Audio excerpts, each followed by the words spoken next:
Life बहुत busy भी है और फिजी भी है। फिजी और बिजी का मैं थोड़ा सा आपको कंसेप्ट बाद में समझाऊंगा। पहले आप ये समझो कि हम इस विंटर में अपने स्पर्म काउंट कैसे बढ़ा सकते हैं, क्योंकि हमारी जॉब प्रोफाइल ऐसी है कि हम लेट नाइट आते हैं, हमारी पार्टीज़ होती हैं, हमें स्मोक भी करना है और हमारे पास एक्सरसाइज का कोई टाइम नहीं है, डाइट का कोई टाइम नहीं है, डाइटिंग करने के हम जाएंगे नहीं, और बहुत सारी चीज़ों का कॉम्प्लेक्स हमने खुद को ही बना रखा है। लाइफस्टाइल पूरी हेल हो चुकी है और हम ना सोते हैं ढंग से, ना खाते हैं ढंग से और ना रहते हैं ढंग से।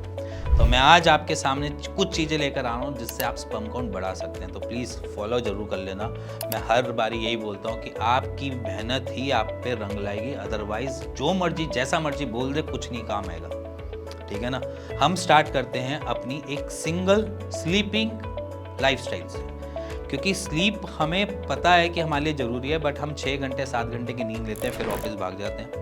फ्राइडे को हम पार्टी करने चले जाते हैं, सैटरडे को देर तक सोते हैं, बट हमें कुछ आइडिया नहीं हो रहा होता हो क्या रहा है क्या नहीं हो रहा। सो सिंपली समझना कि हमारे लिए नींद इतनी ज़रूरी है, नहीं तो वो कॉर्टिसोल आपकी बॉडी में बनाएगा, आपके स्पर्म काउंट को ख़राब करेगा, आपकी बॉडी की जो चेंजेस हैं उसमें बहुत ज़्यादा हेल्प करेगा। आई मीन टू से, अगर आप मोटे नहीं हो तो धीरे धीरे मोटे हो जाओगे।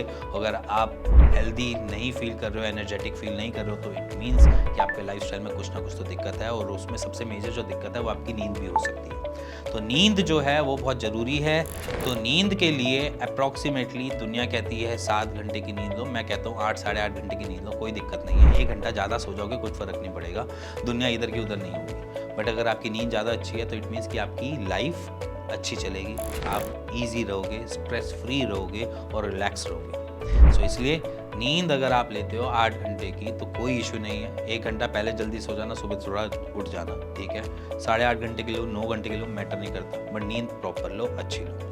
अब इसके बारे में बात करते हैं। मॉर्निंग में जब हम सुबह उठते हैं तो क्या करें ऐसा कि जिसकी वजह से हमारे स्पर्म काउंट हेल्प हो। तो सबसे पहली चीज़ है कीगल एक्सरसाइज को थोड़ा फोकस करना। सुबह के टाइम हमें थोड़ा इरेक्टाइल मिलता है, जब हम पेशाब करने जाते हैं या जब हम यूरिन करने जाते हैं, तब आप थोड़ी एक सिंगल एक्सरसाइज करना, यूरिन को रोकना छोड़ना, रोकना छोड़ना। ये आपकी PME, ED और इवन स्पर्म काउंट में बढ़ाने में हेल्प करता है, क्योंकि वहाँ पर ब्लड का फ्लो बढ़िया सा पहुँच जाता है, जो आपको हेल्प करता है कि आपकी टेस्टीज अच्छे से न्यूट्रिशन गैदर कर पाएँ और आपको as an sperm count they पाएँ। इसी के बाद अब एक्सरसाइज आ जाती है थोड़ी बटरफ्लाई, जिसको आपने कुछ नहीं करना, बटरफ्लाई की तरह आपको पोज बनाना है और थोड़ा सा उड़ते रहना है। आपके स्क्रीन पे चल रहा होगा, मैंने भी बना रखी है एक्सरसाइज, मैं उसका डिस्क्रिप्शन लिंक में डाल दूंगा, आप जाकर देख भी सकते हो। इसी के साथ थोड़ा सा एक एक्सरसाइज और करनी है, वो रिलैक्सिंग एक्सरसाइज है, सबसे लास्ट में कर लेना।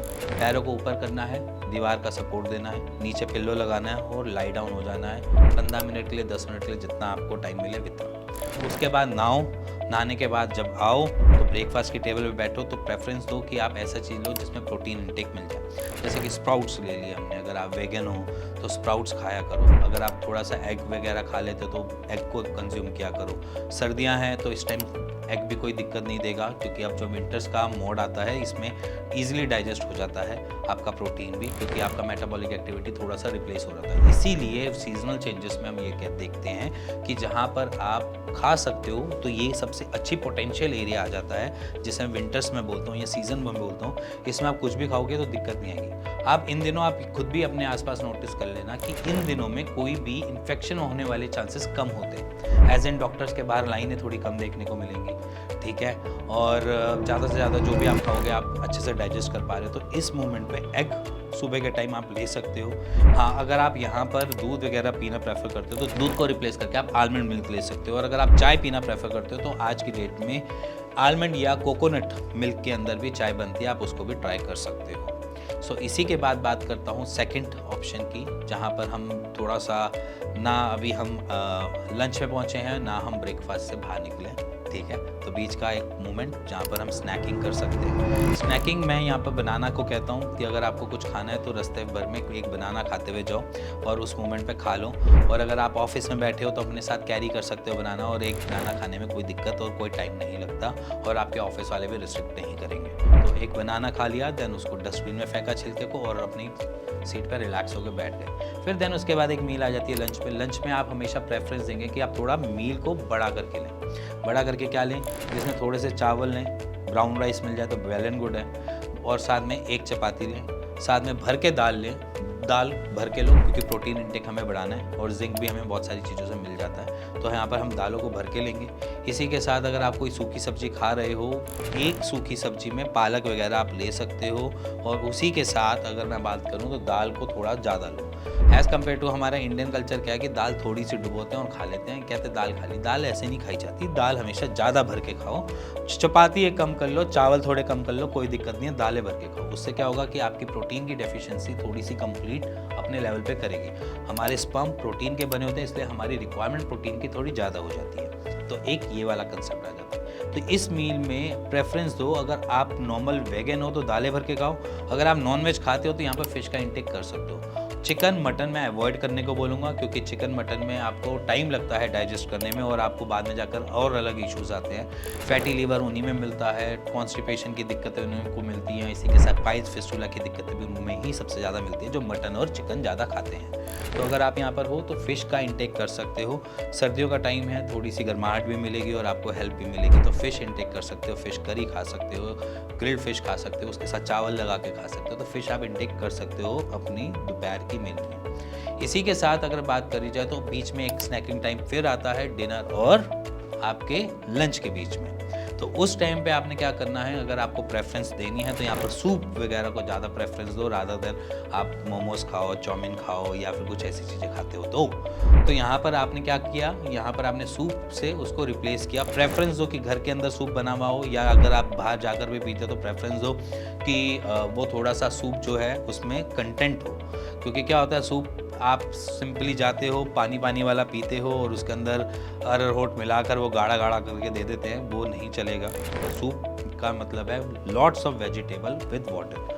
तो ये वाला सूप आप इंटेक करो। प्रेफरेंस जो आपके आसपास कोई अच्छा सूप बनाने वाला हो तो वो आपको दे भी देगा। सूप लो, या फिर इस मोमेंट में भी आप एग को खा सकते हो, जैसे कि नॉर्मल बॉइल्ड एग खा सकते हो या ऑमलेट बनाकर भी खा सकते हो। तो इस मोमेंट में आप ऐसी चीज़ें खा सकते हो। इसी के बाद अगर मैं बात करूं डिनर एज इट इज़ जैसे लंच चलता है वैसे ही चलाओ, कोई दिक्कत नहीं है। अगर आपका फ़िश खाने का मन है फ़िश खा लो, अगर आपका दाल खाते हो तो दाल खा लो।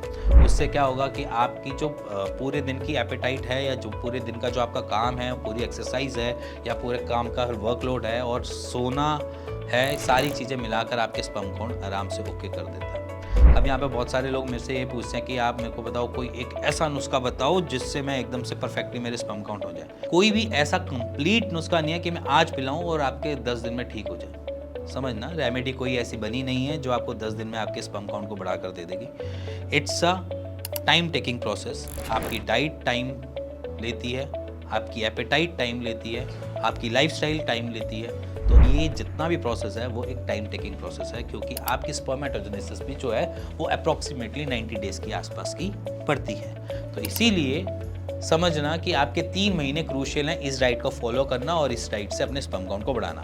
तो इसीलिए कह रहा हूँ कि अगर आपकी लाइफस्टाइल भी थोड़ी सी गड़बड़ है और परेशानी है तो इस लाइफस्टाइल में आ जाओ, मज़े में रहोगे, खुश रहोगे और हेल्दी रहोगे। इसी के साथ मिलेंगे नेक्स्ट वीडियो में, तब तक good bye and take care.